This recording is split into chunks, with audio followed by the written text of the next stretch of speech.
Teodora Groza, Simon the Reader. Welcome to Digital Markets Research Hub PhD Café, the format which Magali, Eben, and I introduced, and it's already the fourth episode of this sub-series. And the idea is to invite noticeable PhD researchers who either doing or just finished their PhD to share their experience of doing postgraduate research through the prism of their papers. And today we have two excellent scholars, and I wanted to maybe to invite you to introduce yourself briefly. Maybe Teodora, I'll start with you. Yes, my pleasure. I'm happy to hear first that you see me as noticeable, so that's a good start for the conversation. I'm currently a fourth-year PhD student at Sion Law School, working with Professor Dina Waked. I'm also a research fellow for a project on AI governance at Sion Law School and Stanford Law School. And I'm working mainly on the governance of new technologies from a competition law, data governance, and corporate governance perspective. Thank you, Simon.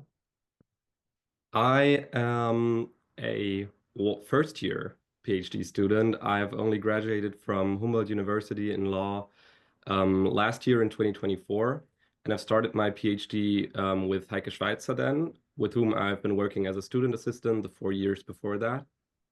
And I'm working mainly on the substantive law and evidentiary law of abuse of dominance proceedings before the commission. And of course, at this junction, we all wanted to pay tribute to Heike Schweitzer, amazing scholar, thinker, and person. We all had opportunity to engage with her in different occasions, and it's immense loss, of course. Yeah, a very big loss to the community.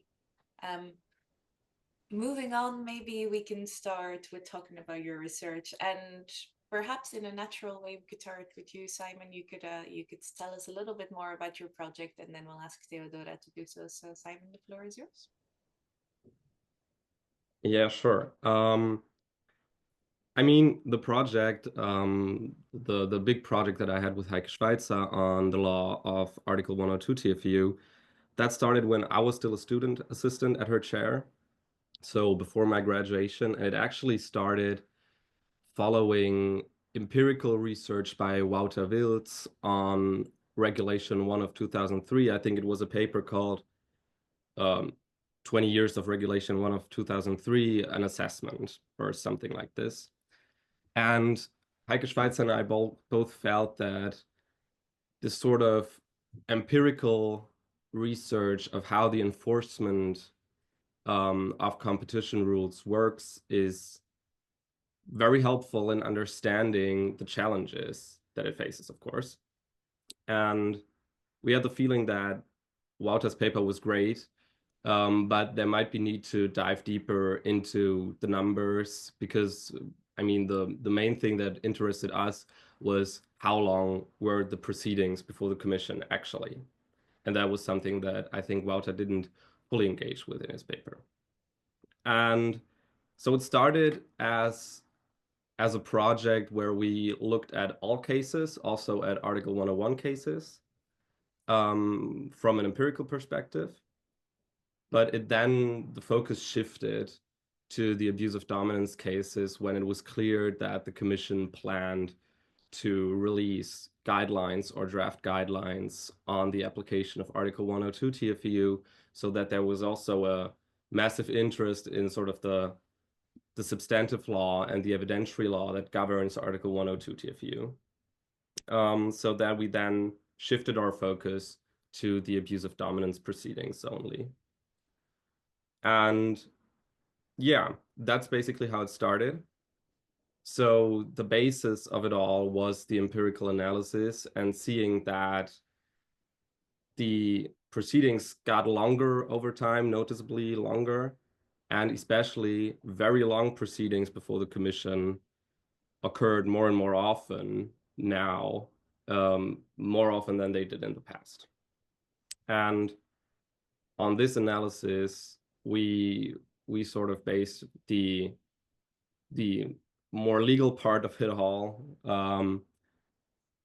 where we talked about how what the case law actually presupposes for finding an abuse and what it doesn't presuppose. And I think one of the most important points in this is that it does not presuppose a strict case-by-case analysis of exclusionary effects in every case. I think that's sort of the bottom line of it all. That doesn't mean that the case law isn't FX-based. It is FX-based, of course, but the legal standard that the case law provides us with is not economic analysis in every case, but it is exclusionary effects, and the Commission will have some way to wiggle around what this means. I think that's maybe how I would put it.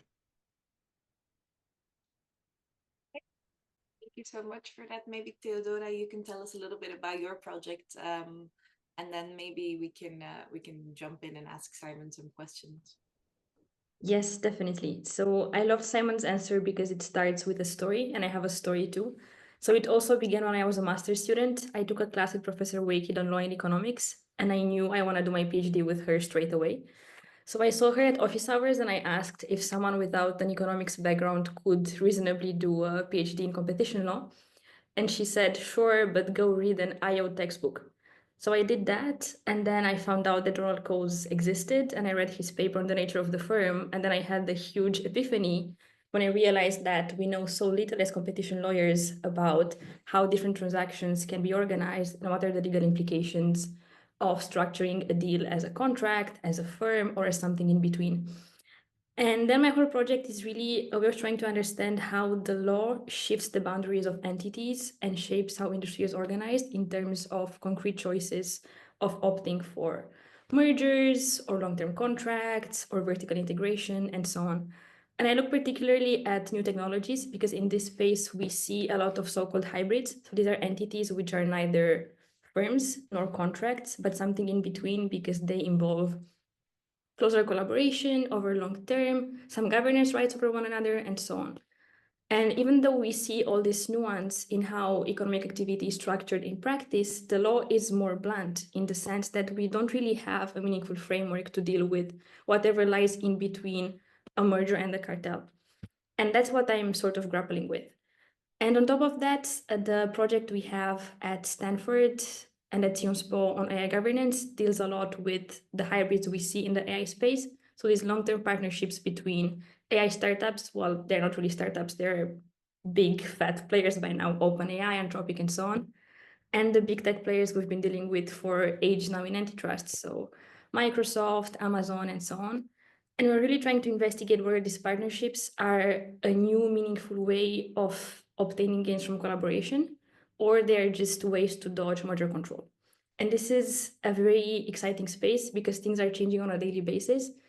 And we are lucky to have an amazing team of software engineers who help us also code and understand how we can rely on AI itself to understand the anti-competitive threats we see in the AI space. So it's a really exciting space to be working in, and I'm thrilled to talk more about it later.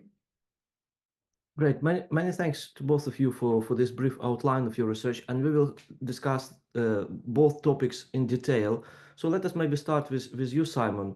And maybe the first question is rather of epistemological nature. Did you proceed with your research, your collaborative research, with the belief that the objective reality is discovered of one that objective reality of one or two exists?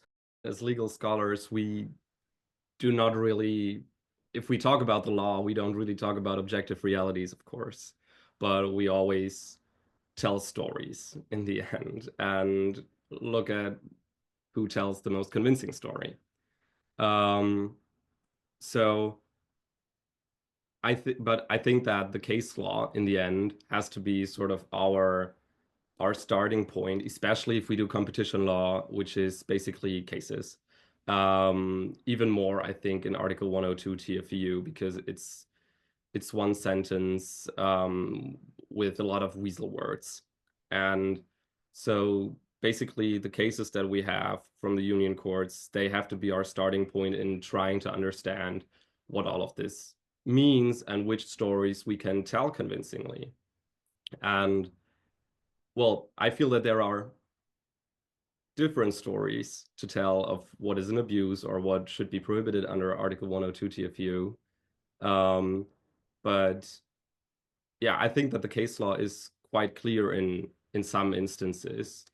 For example, if we talk about the role of consumer welfare, the case law is very clear that the role consumers do play a role in assessing what is an abuse, but it's also clear that it might not be the immediate standard, but the immediate standard might still be competition.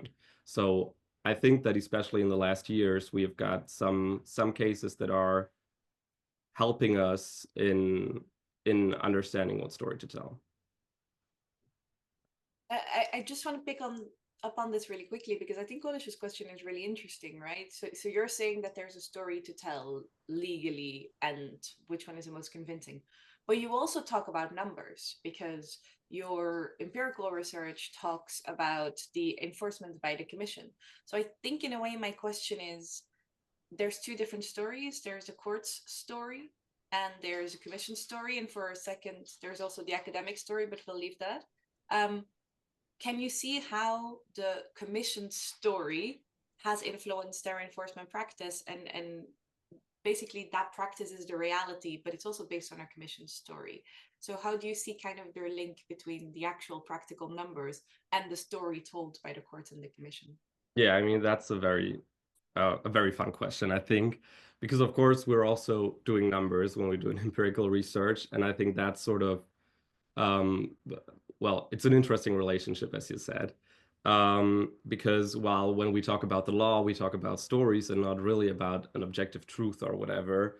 If we look at the actual reality, looking at how long were proceedings or how long also were decisions in cases, we have points that we can, or we have things that we can pinpoint to say, well, okay, something is changing in reality, and that may be influenced, as you said, by the story told. And I think that's the essential link that Heike Schweitzer and I have been doing in putting these two together, when we said, okay, we see that there are proceedings that are getting longer, very long proceedings getting more often, and all this coming at a time when the commission basically changed its whole story of what is an abuse by saying, okay, we do not rely on any shortcuts anymore. We want to make sure in every case to have the economically most exact answer to if this has actual effects on competition. And so this is where we see that the commission, of course, trying to do the right thing, obviously, trying to find sort of the right story in saying, okay, we need to make a detailed analysis to find sort of the actual outcome of the conduct that we are punishing here, has the influence on the structure of the enforcement by making it more difficult in the end for the commission to enforce this provision, and by making the proceedings longer, which has obviously various negative effects on enforcement. So what are the main findings of your empirical research? What are the main benchmarks, conclusions which we can take with us? I think it's the two things that I already said. The one thing is, and there I have maybe to make another point on this, the one thing is that the proceedings overall are getting longer before the commission. And this is an interesting point because we try to measure the duration of the proceedings as objectively as it's possible. Of course, even when doing empirical research, you always have to make decisions in the end on what to and how to measure things. So we let every proceeding start at the first point in time that we could possibly see something has happened within the commission. So was there a complaint, or did the commission do something? That was our starting point of the proceedings, and the ending point was the decision that the commission issued. So it's only the administrative proceeding without even looking at the court proceedings, which are, of course, much longer. And so our first finding is that overall, the proceedings get longer, especially in the adversarial cases, that is, the cases that didn't end, for example, with commitment decisions. So the cases in which the commission and the undertakings didn't cooperate. And the second point, that very long decisions, very long proceedings, we're talking about proceedings that last 6 years or even longer, maybe 8 years, some were over 10 years, they occurred more often. They didn't occur in the past, like before 2005, basically they didn't occur at all. And now we have them on a regular basis. And that's basically the two empirical findings we've had. I imagine this is based on the empirical findings, but it's quite evident even for those observing it sporadically, not necessarily engaging in scrupulous analysis of the evolution of case law on Article 102 enforcement and adjudication. Maybe you can offer some solutions. Is it a pathologic is it curable? Well, we'll see, I guess. I think our finding on a normative level, if you want so, is that what happened with the commission's enforcement after around 2005 must have been the wrong direction. And what we found happened in that time, of course, is that the commission fully obligated to its so-called more economic approach and to this detailed analysis of exclusionary effects in each case. So I think our main solution, or the solution that we suggested in this point, was to sort of think about cases in which we can facilitate it for the commission to find an abuse without having to analyze exclusionary effects in each case. So in the end, to infer or presume, or however you might call, this capability of the conduct to have exclusionary effects. I think it's really interesting, your findings, even if we had this intuitive feeling about this, because what is interesting is the starting point of it, right? So as you said, you're talking about the really nuanced, detailed analysis in each case of exclusionary effect. What I found striking in your paper, what was it called, How to Fix a Failing Article 102, is that you're talking about why this is dysfunctional, this effects-based analysis in detail, in nuance. And you were talking about the effectiveness of remedying the harm. And I think this is an important point. So I was wondering if you could elaborate a little bit on that, because maybe, except for the costs and the burdens on the companies and the administrator, maybe length isn't a problem, but why is it a problem? Yeah, that's a very important point, of course. I think there's two realities to it. The first that you already said, the problems with remedying the harm, the competitive harm done. I'm gonna come back to that in a minute. But the other problem, of course, is the deterrence. And we would usually say that probably the deterrent effect of Article 102 TFU. So maybe the amount of competitive harm that we capture by undertakings deciding not to abuse their dominant position because of the threat of enforcement is even bigger than the competitive harm that we capture with actually enforcing it directly. So I think that's also an important point that I just wanted to make. And now coming back to the remedy problem, I mean, I just said there are, on a regular basis, there are proceedings that last before the commission, only before the commission, 6 years or 8 years or 10 years. And so we have to think about the fact that some proceeding got initiated, maybe by a complaint of a competitor saying, okay, we have some anti-competitive conduct happening here in the market. And then the commission maybe deciding on it 8 years later. And in the whole meantime, there was basically nothing stopping that undertaking from engaging in similar conduct, or engaging even in the same conduct maybe, and also the effect of that conduct from 8 years ago, they could basically they could have notable effect on the market structure, on the competitive structure in these markets. And also, maybe more generally, of course, there is an ongoing discussion on how to even remedy competitive harm, on what would be appropriate remedies in competition cases. And there are problems in and of themselves for remedies, because we don't really know if the remedies that commission usually obliges the undertaking to, which is often just like a cease and desist remedy, if this really helps in actually remedying the competitive harm. And of course, these problems only get bigger if the undertaking had 6 or 8 years to entrench this effect onto the market. So I think that's the point here.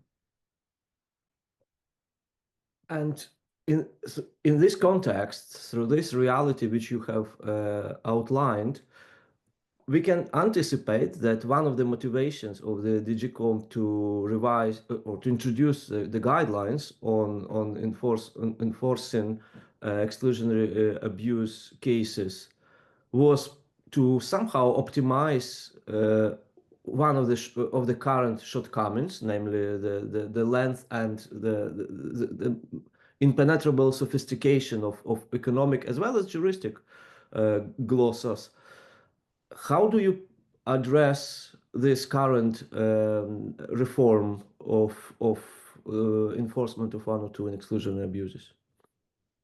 Yeah, you're absolutely right. I mean, I think this first document that DGCOMP published was called A Dynamic and Workable FX-Based Approach. So this sort of concern of workability of the enforcement, that is, I think, one of the key concerns of these draft guidelines that are now published. And of course, that was also, as I said in the first place, that was a big motivation for us to do this paper and to show the commission and to show sort of the discussion also, the discussion what would be possible in drafting such guidelines.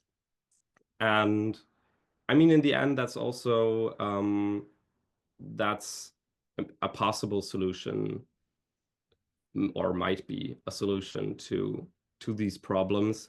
As we see now, the commission has introduced some sort of presumptions or multiple sorts of presumptions in its draft guidelines, in which they want to presume exclusionary effects in certain cases, especially where the courts have developed legal tests in the past, to come to the conclusion of exclusionary effects faster, therefore come to the conclusion of an abuse faster, in cases in which it might not be that problematic because there is some sort of typicality, because in these cases we might be able to argue that typically some sort of conduct comes with a certain capability or even likelihood of producing exclusionary effects.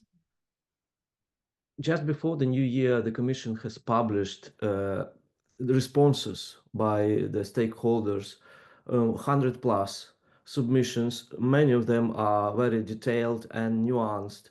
And at this point, Magali, you together with David Reader from University of Glasgow have submitted your contribution as well. Maybe as we already talking about the draft guidelines, maybe you can provide to us a brief summary of your points, completely unplanned. But if this is a nice opportunity maybe in a minute or two, the key messages. Maybe what I'll do is I'll pick up on a few things that are relevant to what Simon is discussing, and then Simon can pick up on that. So one of the things that did strike me is that to some extent this disconnect between exclusionary effects and competition on the merits is one that is not necessarily completely new, but a lot more clearly distinguished by the Commission. At least it is distinguished that it is two different things, but it's not actually clear how in substance it is two different things. And I think this actually ties in with some of your writings where you're talking about this idea of effects and harm and presumptions and so on. What I thought was very striking about your work, and something that David and I emphasized, is there is, I think, a lack of clarity on causality in the new guidelines. And it's something that I think is also something that you point out. So what is the role of causality? And perhaps also a disconnect between what the courts now have adopted, which in a way came from the Commission's attempt at a more economic approach, and the courts eventually kind of tried to get on board with that, and the Commission moving back away from that. So I think that's something that we highlight. There's some pet peeves of mine, which is more about what actual harm we're trying to deal with. So what are the actual concerns that the law is supposed to address, and the kind of economic power we're supposed to fight. But I'm not gonna go into my pet peeves with the guidelines. I'll let you talk about the things that I've raised, because I do think that this notion of competition on the merits remains nebulous, and I think this is something we need to work out. And causality is a big issue, I believe. So I don't know if there's anything there you want to pick up on, Simon. Absolutely. You're so right that competition on the merits is very nebulous.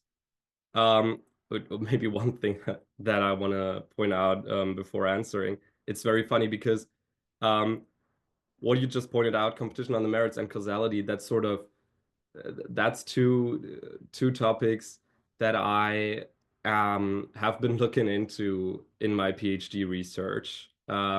And I started sort of with competition on the merits, and I think it was too nebulous for me. And now I'm thinking a bit more about causality. So starting with competition on the merits, I mean, there are some people who say it's we shouldn't at all consider something like competition on the merits. I think that's not necessarily the smartest story considering the case law, because it clearly is a prerequisite under the case law. So we sort of have to deal with it. And also, of course, the mere finding of effects doesn't really say anything about whether they're anti-competitive, because, well, undertakings being marginalized, undertakings even, having to, go from the market, that's certainly not something that is problematic in and of itself. It's a natural effect of competition. And so we have to somehow work around which cases we actually want to prohibit. So I think that's what the case law also means by competition on the merits, by the way, that it's sort of, it sorts out the cases that are normal competition. And now, Magali, you also said that there might be some connection between competition on the merits and exclusionary effects, and you pointed out that the guidelines, first of all, they see that it's two different things. That's true. And I think that's a progress, because it sort of goes in two different directions. But what I found very interesting, or what I still find very interesting, is that when we consider, or when we try to find out what is an abuse, this two-part test might not always be that helpful, as in saying we need to find exclusionary effects and we need to find the deviation from competition on the merits. That's like a good thing to think about in the first place, but it's not very operationable in many cases. And I think what's quite important, and what the guidelines maybe don't address that well right now, is that there might be a connection between the two. And for example, if we might know there is a deviation from competition on the merits that is so clear, then that might result in us having to prove the exclusionary effects on a much less elaborated level. And in the other direction, the same way, if we find that there is a definite exclusionary effect, then that might result in a lower threshold to find a deviation from competition on the merits. I think that the guidelines, they don't oppose this idea, because, for example, for a finding of no economic sense, which clearly is a straight up deviation from competition on the merits, they find that we don't have to look at the exclusionary effects in the first place. And I think that's smart. But apart from these cases, they don't really clearly state it. And I think that's a pity. And on the second thing, the causality, that's also so exciting, I think, because it's so unclear, everything. To me, at least, it's totally unclear. I mean, it is. So the situation is that we have some sort of conduct and we have some sort of possible exclusionary effects, and we have to attribute the effects to the conduct, of course. So there has to be some causal link between them. And in the first place, that wouldn't be that hard to conceive, I think, especially if we would think about it as conduct and actual exclusionary effects. It wouldn't be that hard to conceive, because then it would be like a straight up causal link that we deal with in so many areas of law on a daily basis, basically. And what I think is the interesting part about all of it is that the standard of finding effects is not we have to find exclusionary effects, but it is we have to find some capability or likelihood or whatever of producing exclusionary effects. And so we have to sort of find a causal link between the conduct and its capability. That is, it's hard to conceive that, because sort of this finding a capability, it already includes linking it attributably to the conduct in the first place. So I think that's the hard issue in this point. But of course, there still is an issue, because it has to be attributable in some way. Yeah, I think that's what I would say for now. And before moving to Teodora's research, maybe the last question, kind of a concluding question on your paper and the current reforms. Do you think that what's the probability of the reform changing the problem of excessive complexity and length of case law investigation and trials? Is it possible to change? Is it objectively inevitable for when the stakes are so high and the mechanics of argumentation is quite limited, that parties somehow use all the opportunities? Is it because of the defendants who somehow use, not, I wouldn't say misuse, use creatively all the legal and economic mechanisms available for them? Or it's also in the very nature of the current investigatory procedures, which thus improvable and maybe can be somehow optimized? Okay, you saved your hardest question for last, but it's of course very interesting. I think you made two very important points there. First, maybe with the defendants using their rights. I also wouldn't say misusing their rights, of course. I would never. I think that's an important point, and it's also a point as to why I wouldn't say it's likely that the draft guidelines will succeed in what they want to do. I think that they are a good start, and their system of presumptions is a good start, but I really wouldn't dare to sort of say this is an epiphany and everything's gonna be fine now. I think we have to see, because in the end, it's still, in most cases at least, there will be considerable ways for the defendants to actually defend themselves against these presumptions. So I think that it's necessary that the commission does something about it. And I think it's good that the commission does something about it, obviously, if I think that it's necessary. But yeah, I think there interesting years are lying ahead, considering the commission now actually having to use these tools and to decide upon which cases it decides to be a bit more harsh towards the defendants. And of course, it also relies on the courts playing their role according to the commission story, if you want so. And the second point that you make, if it maybe even lies in the nature of this investigatory procedure, that's also very interesting, because also just before Christmas, the German Ministry of Economics, it published some sort of wish list for the new commission on competition policy. And one of the points that it made was that maybe in the ongoing evaluation of Regulation 1 of 2003, we should introduce a second type of enforcement procedure that does not come with the possibility for the Commission to impose fines upon the undertakings, which then in turn would mean that this proceeding would not qualify as criminal law under the fundamental rights, and therefore would have a lowered evidentiary threshold, not beyond any reasonable doubt, but a regular administrative law evidentiary threshold. And I think that that is a very interesting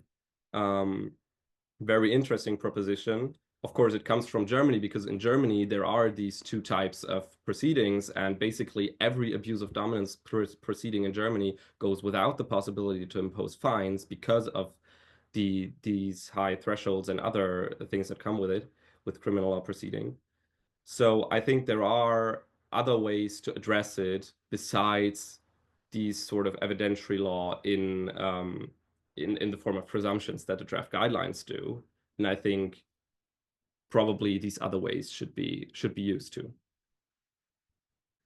Yeah, that was quite an interesting look forward. So we'll see what comes from that. Maybe we'll move on now to Teodora, and you can answer some questions, and I'll kick this off, because you wrote an article with Beatriz Botero Arcila. I'm not sure I'm pronouncing that right, so sorry, Beatriz, if that was wrong.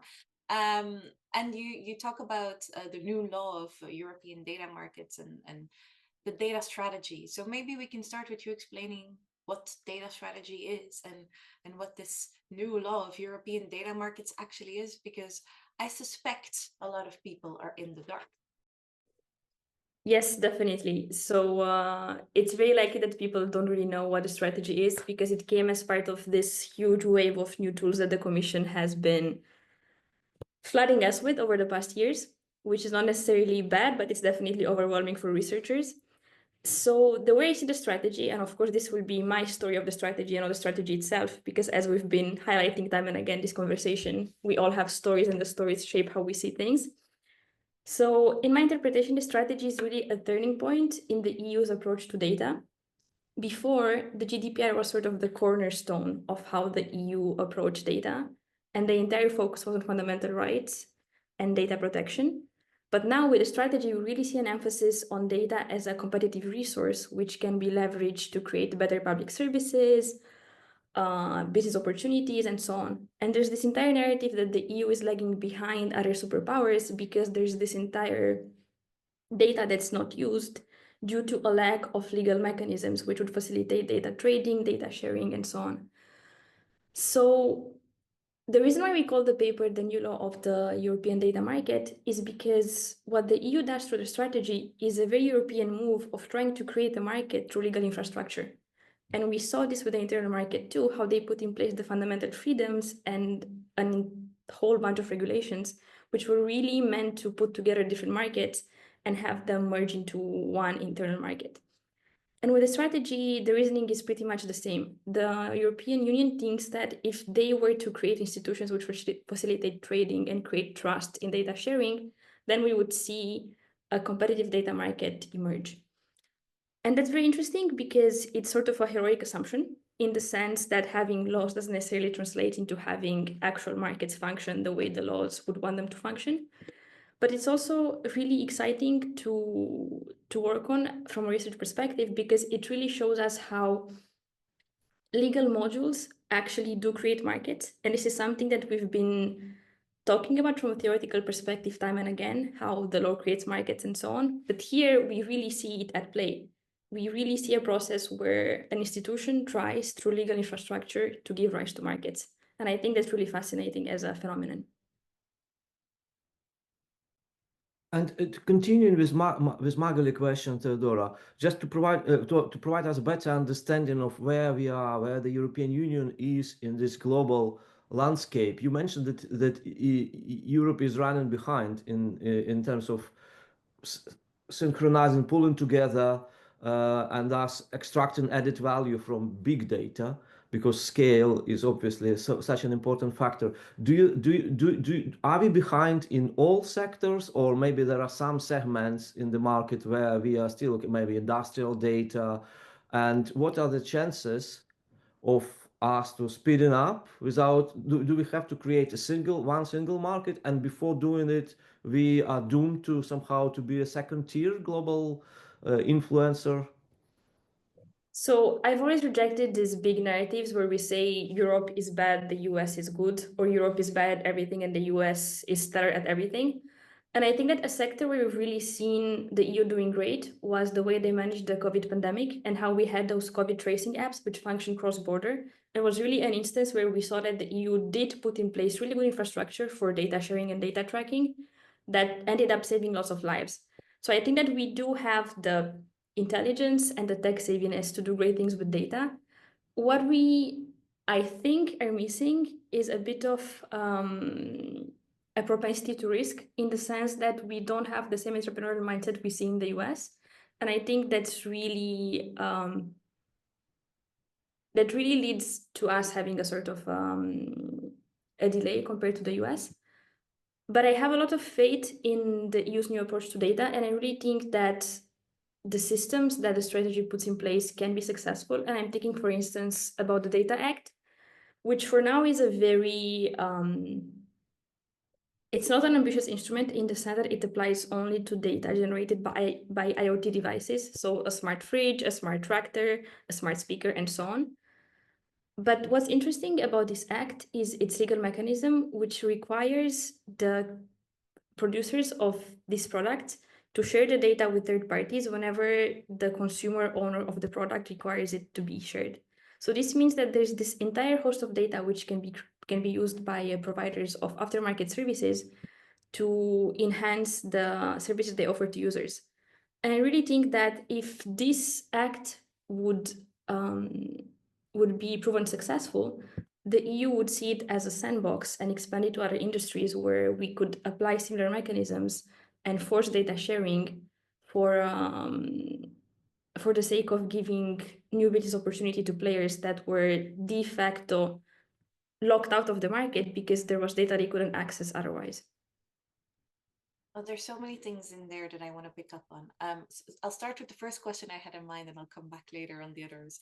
So you, in your article, talk about the fact that there's an attempt here to reshape the European data market in a way that both is welfare enhancing, pro-market, and actually really seems to go on the pro-market spirit of markets work the best, but at the same time kind of weighing this against our European values, including fundamental rights. So I was wondering if you could talk a little bit about that, because I think that is a really tall order. So impressive ambition, but also particularly hard. And I think it ties in with what you said about the US entrepreneurial mindset. I think in the last few weeks, I've talked to quite a few of my US friends, and I'm sure we've all seen the memes about the US people who work all night and all day, and the French and who say it's lunchtime and I'll be gone for 3 hours. But those are fundamental European values also in the spirit, right? So the entrepreneurial mindset weighed against, I guess, the quality of life and individual rights. So do you think this is actually feasible? How do you see the examples of the pro-market versus European values coming in the data strategy? So what's really interesting about the strategy is that it doesn't portray this as a conflict. They did a very clever trick, which was to frame the pro-market discourse in fundamental rights terms. So they made it sound as if having access to competitive markets and having access to data and to better services which were enhanced by data is a fundamental right. And I think that was really fantastic because it moved beyond the GDPR narrative of your data should be yours and you are the one who decides how the data is used and who has control over it, to a narrative of our data belongs to all of us as a society collectively. And if we want to move forward and to have progress, better public services, better healthcare, environmental protection, and so on, we need to use this data and it's in everybody's interest. And I think that even though this was obviously a sort of trick, it's not necessarily false in the sense that I think that fundamental rights can also be understood as rights to competitive markets and rights to a healthy society, which is driven by data and which creates opportunities for everybody to thrive and so on. I'm not necessarily sure that the European values that we talk about on and on do conflict with this narrative. And we've seen a lot with the Draghi report how the EU has lots of resources to operate with to raise its competitiveness without necessarily eroding its quality of life, its values, and so on.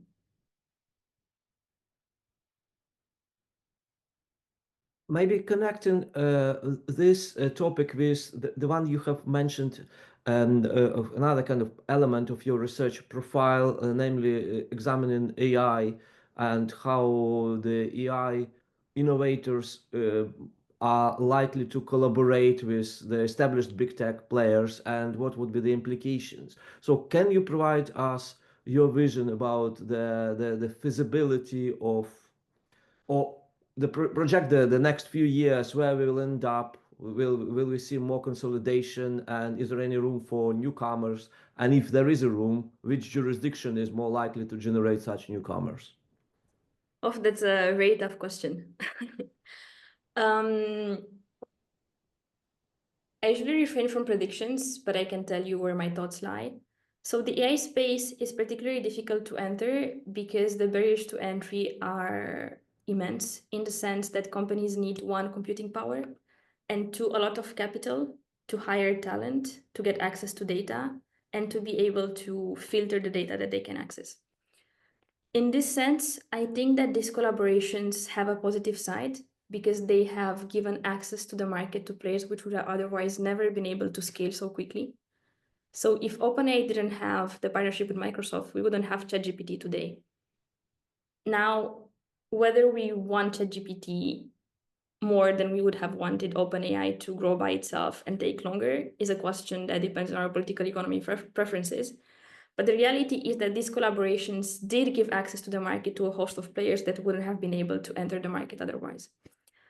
I think that the collaborations are neither bad nor good per se, in the sense that a collaboration is a form of structuring a transaction, which comes with benefits and risks, and it all depends on how it's being governed concretely.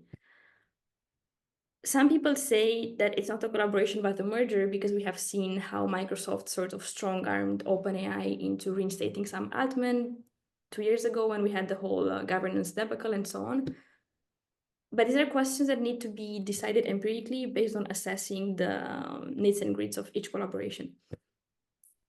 I think that these collaborations can bring a positive effect in the sense that, as I said earlier already, they can give access to the market to players that wouldn't be able to enter the market otherwise.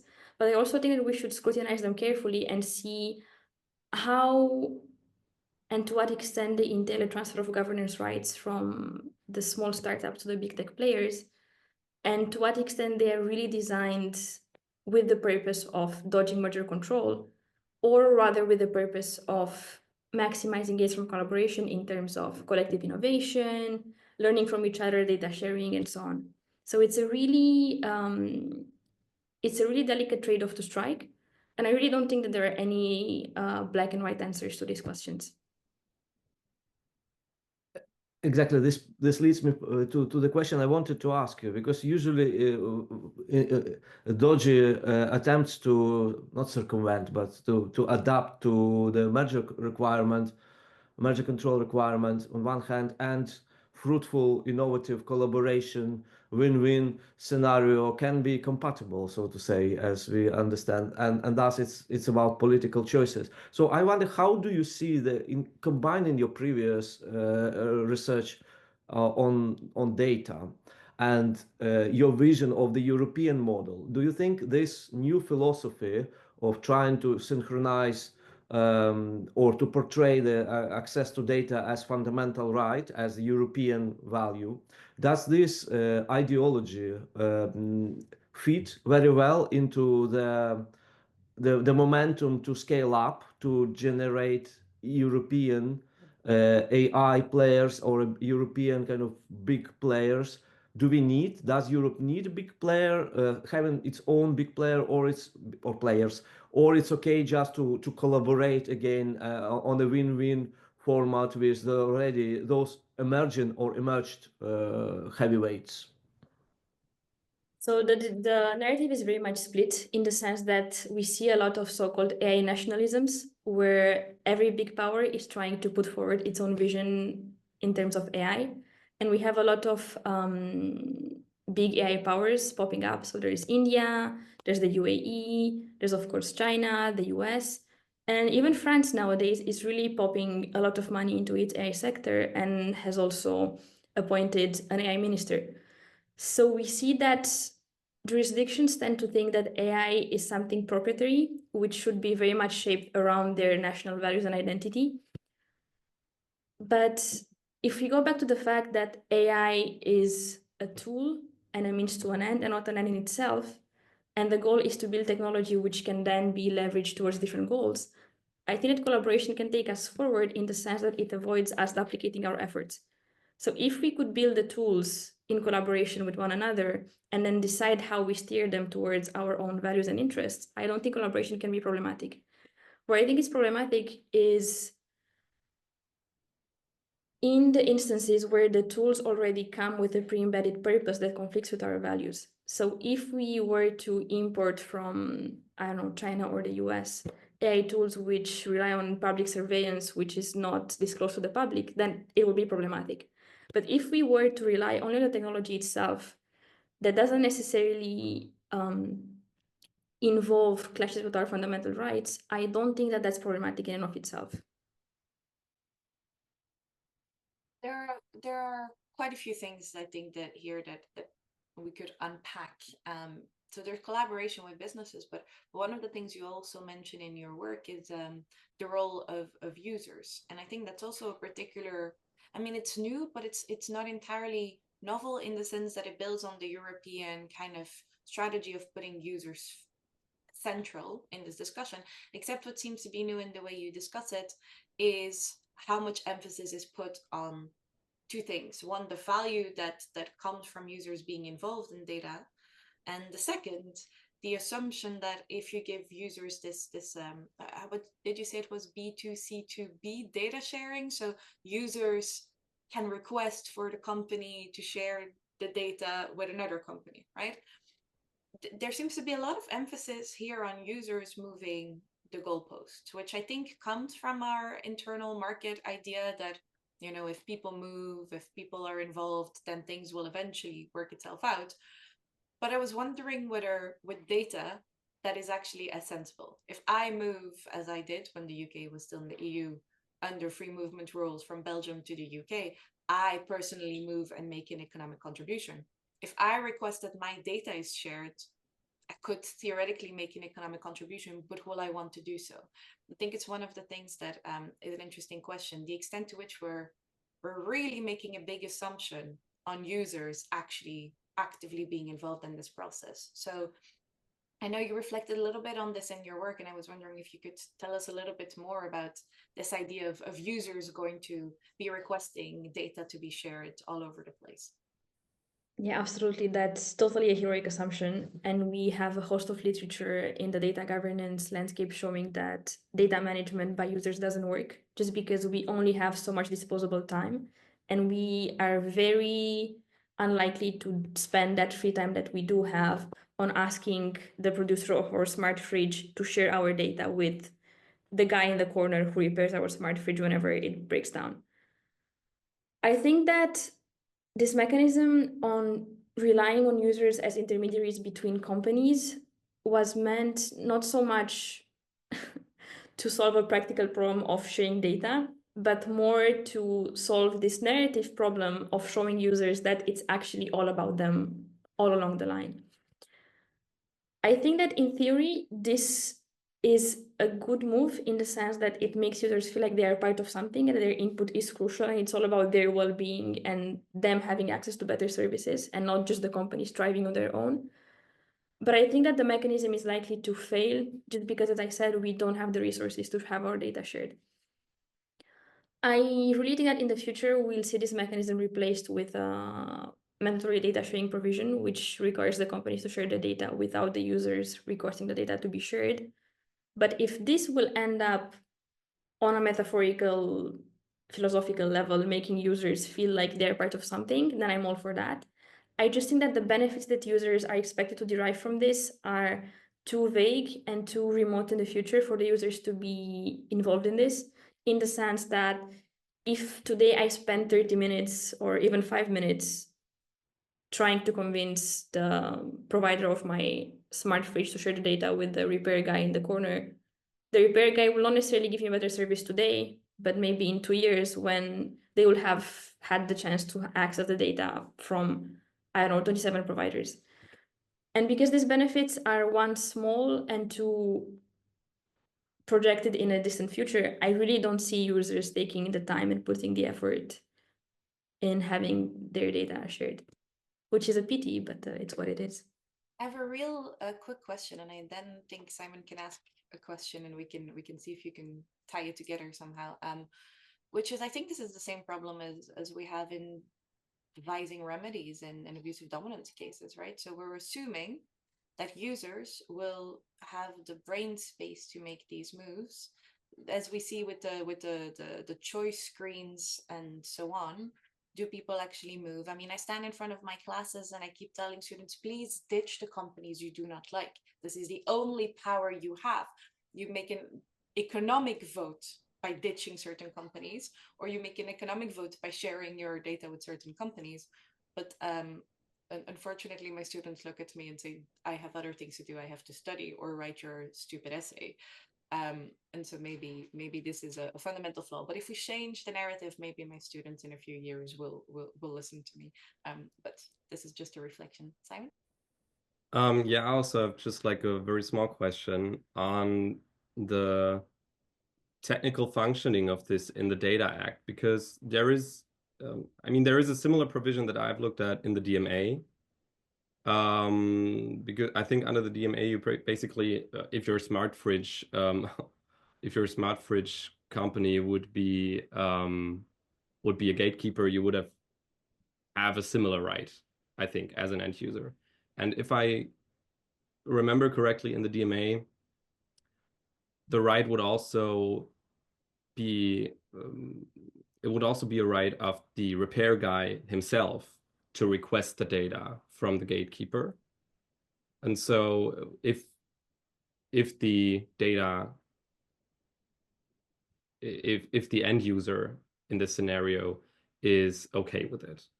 And so I was always thinking that in these scenarios, okay, the repair guy will just, in his terms and conditions, always say, okay, you have to be okay with this so that I can request the data from the gatekeeper. Would that be a scenario that's technically possible under the Data Act? And would that maybe facilitate this whole thing, or wouldn't it? It would definitely facilitate the whole thing. It's not against the Data Act. It's against the philosophy of the Data Act, where the user has to play a central role, but I don't see any other conflict.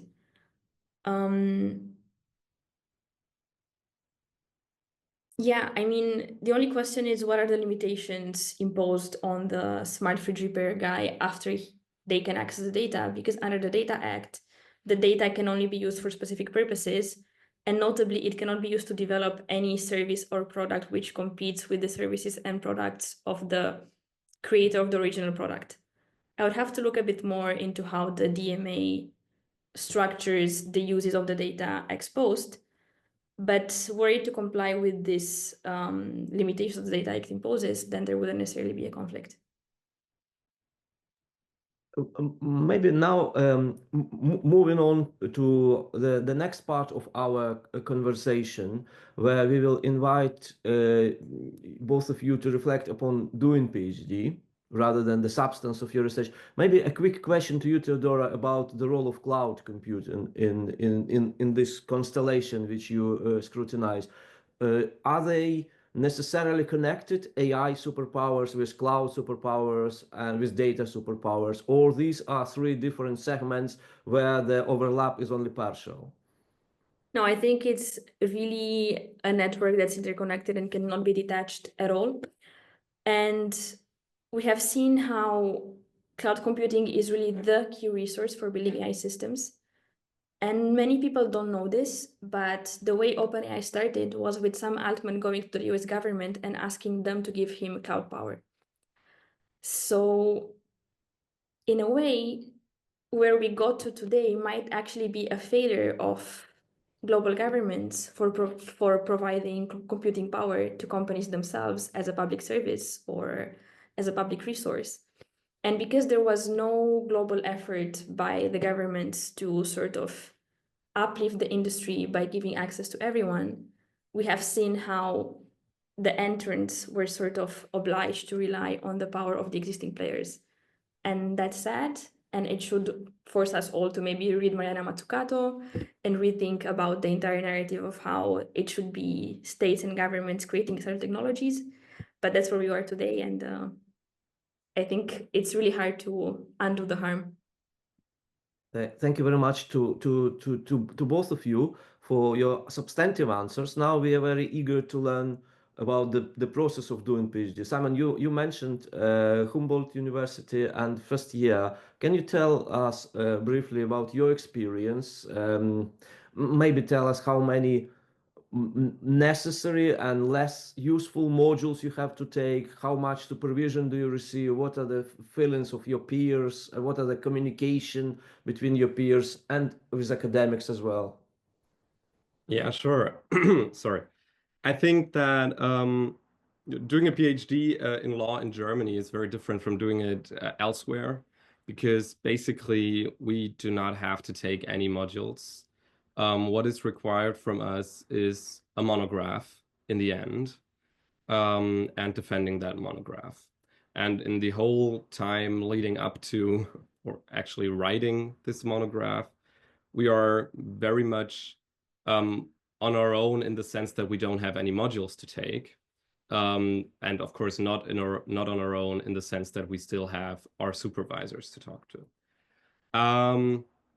As I said, yeah, first year at Humboldt University, where I'm also a research assistant, so that helps, so that I have some organizational stuff to do and also people to talk to.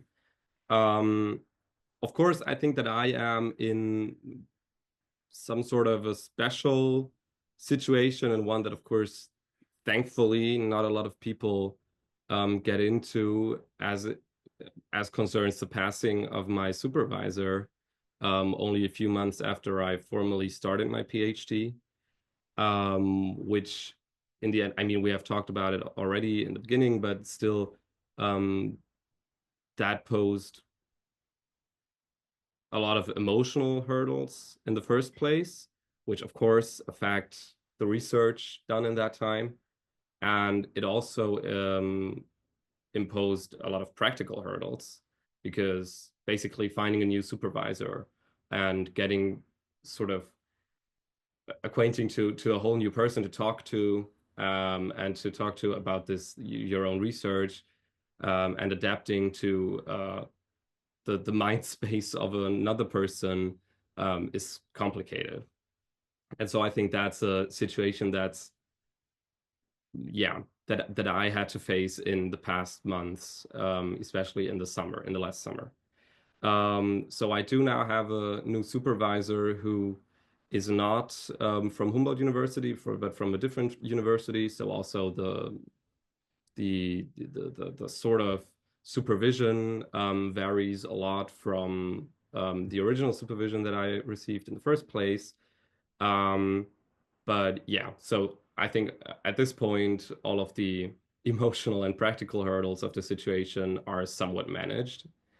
And yeah, as I said, no necessary modules to take, but we still are, well, a bunch of kids doing competition law at Humboldt University, so there's still people to talk to, and a lot of people they are doing their PhDs in competition law still, and so yeah, we sort of set up our own systems of little colloquia and stuff. I want to quickly pick up on that, because I think the loss of a supervisor is a very dramatic and sad occurrence. One of the things we see, which is far less unfortunate, is supervisors leaving and just deciding to stop supervision and abandoning their PhDs. And I think as a general thing, maybe this happens, and I think this is really difficult for PhD students to deal with, because the supervisor seems to make or break the PhD. But I just want to emphasize that ultimately that isn't the case, right? It's your work, and there are loads of people in the academic community that are more than happy to give you advice. Too many often. We like giving advice. That can be too much. But I just wanted, for you particularly, but in general, if you lose a supervisor, or the supervisor leaves, that those kind of relationships can be replaced, not exactly, but with support from other people. So this is just a general thing, but it is really difficult, especially because PhD students are convinced their supervisors are the kind of the leading, the almost godlike presence in their supervisory relationship. And maybe in the first year this seems true, but hopefully as you progress, you will see that the supervisor actually plays a very small role in the development of your PhD. I don't know if that helps, but I hope it helps a little. So maybe Teodora, you can tell us a little bit about your experience with the PhD. Same question, if there's any particular things you have to do that are compulsory or not. How is your relationship with your peers? What is kind of the environment you have? Yes, absolutely. So the PhD in law at Sciences Po is 3 years, which is good and bad. It's good because you get a contract for 3 years and you start with a lot of ambition, trying to finish as quickly as possible. It's bad because after year 3, you're on your own trying to find alternative funding mechanisms, and that's daunting for most of us. We do have a mandatory module in the first year, which is called Law and Methods. It's not a course per se, it's more of a series of seminars where we are exposed to different legal research methods through different articles. And what's interesting is that they have started to invite the authors of the articles themselves to discuss their work, which makes it particularly exciting for PhDs. But as far as the output is concerned, we just have to produce short reaction papers. So it's not a huge workload. It's more a sort of attempt to familiarize PhDs with different ways of doing legal research and different epistemic communities which exist within the legal academia. A great thing about Sciences Po is that PhD students are encouraged to go abroad on the second year. And to me, this was great because I went to the US and I went to a place where everybody was doing law and economics. So it was really an intellectual home for me. And I think that going abroad during your PhD is a great experience because, one, you meet more people doing research in your field. And two, you're forced to translate your findings to an audience which is not necessarily familiar with your jurisdiction, your research methods, your approach, and so on. So that's a great thing about the PhD program at UNSPO. Something not so great is that it's not really a law and economics place, which means that people doing competition law or more business law related research are a bit lonely. And that can be tough. But as Magali said, it's not necessarily that tough because there's this entire global academic community we can rely on. And I have so many people to talk to which are not physically in Paris, but are always available. And that makes the experience much more pleasant.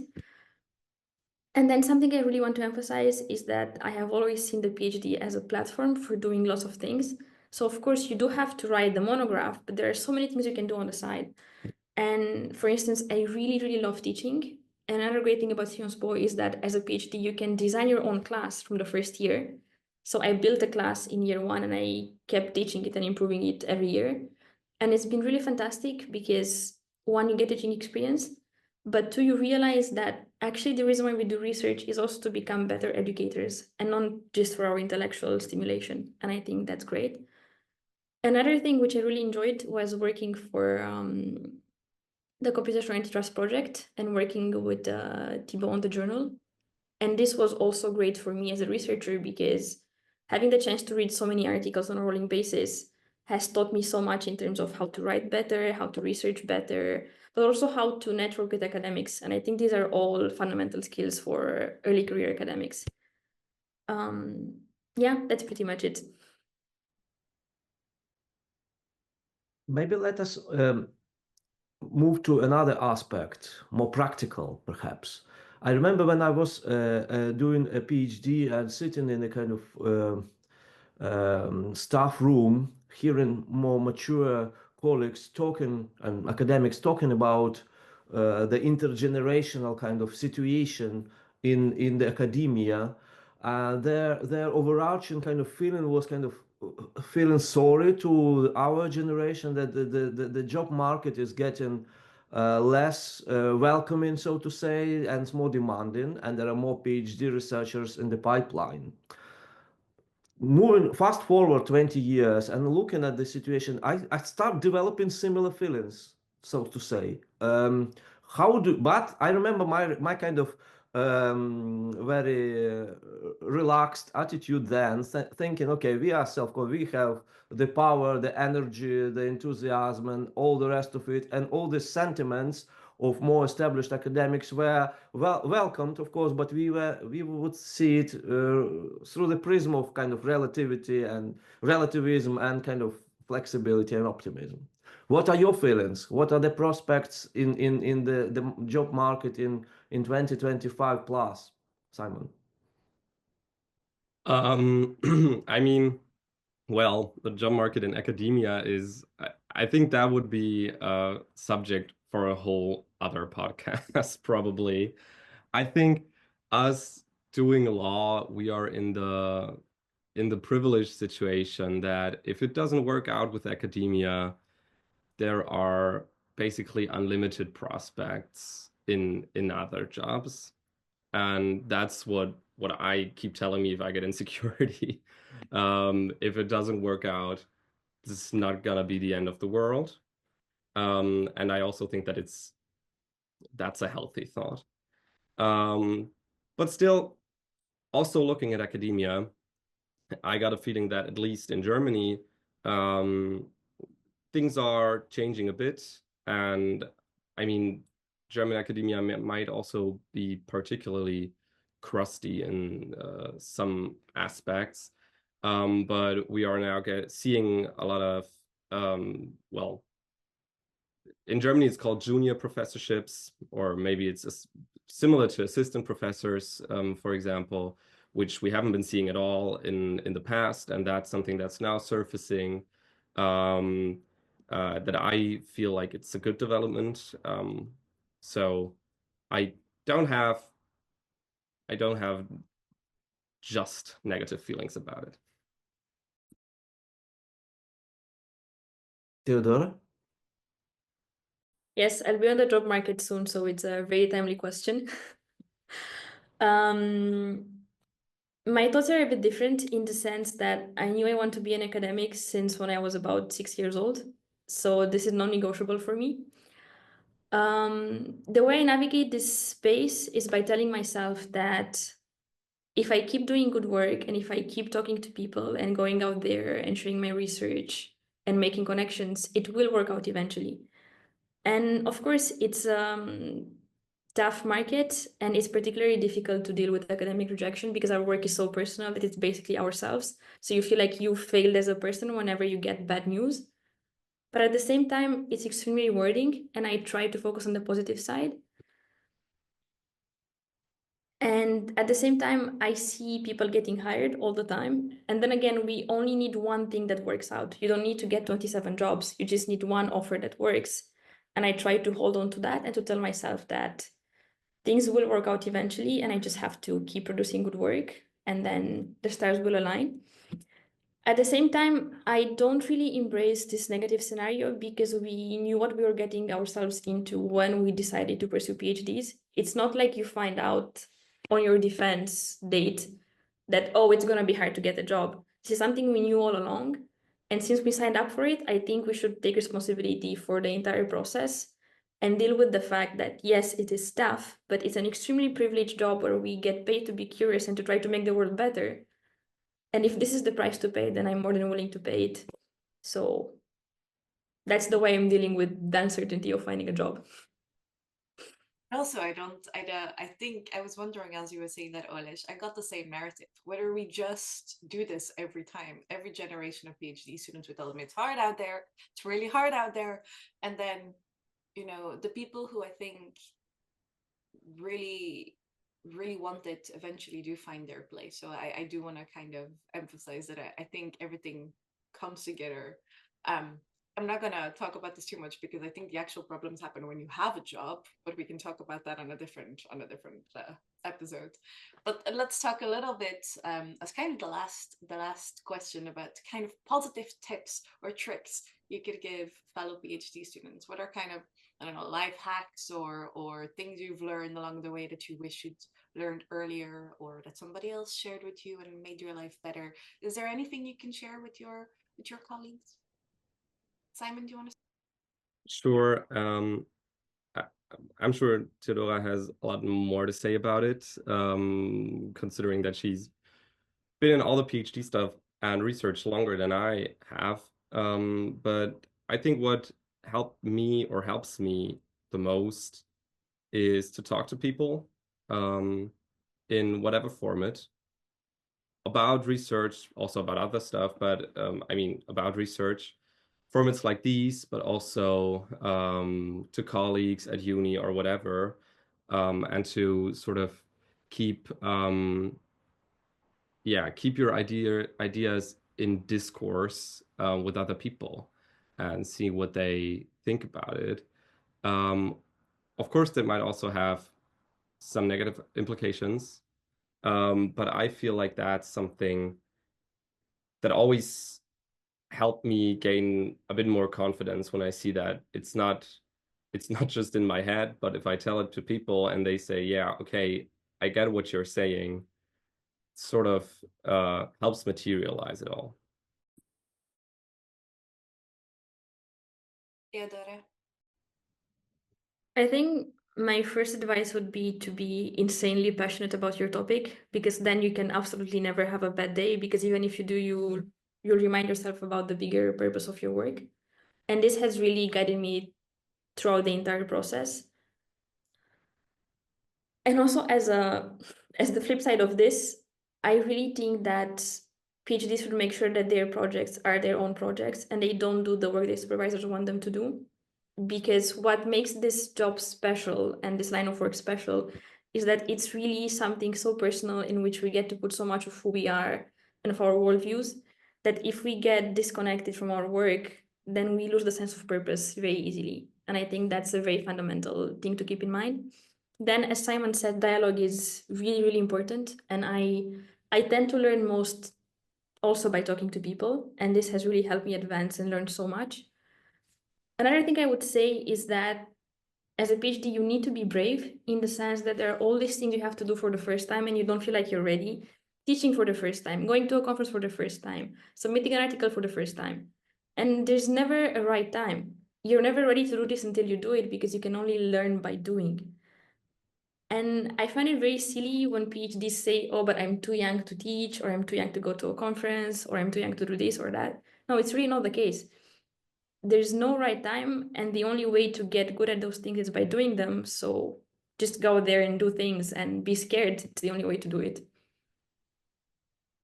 Amazing. Teodora Groza, Simon the Reader, thank you very much for sharing your great ideas with all of us. Thanks for So- having us. Bye. Thank you.